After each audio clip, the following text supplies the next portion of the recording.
Stock మార్కెట్లో రక్తపాతం జరిగింది. విభిన్న రంగాలకు చెందిన షేర్లు ఊచకోతకు గురయ్యాయి. ఒక దశలో సెన్సెక్స్ 1000 పాయింట్లకు పైగా పతనమైంది. ఒక్క రోజులో 5 లక్షల కోట్ల రూపాయల మదుపర్ల సంపద ఆవిరైంది. విదేశీ సంస్థాగత పెట్టుబడిదారులు అమ్మకాలకు తెగబడ్డారు.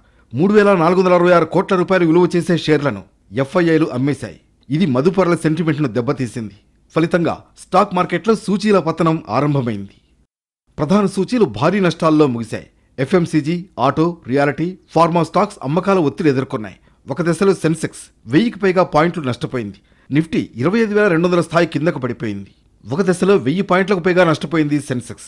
అయితే ట్రేడింగ్ ముగిసే సమయానికి 961 పాయింట్ల నష్టంతో 81,247 వద్ద స్థిరపడింది. సెన్సెక్స్ 30 సూచీల్లో Trent, HCL technologies, Infosys, Eternal మినహా మిగిలిన స్టాక్స్ నష్టాలు చవిచూశాయి.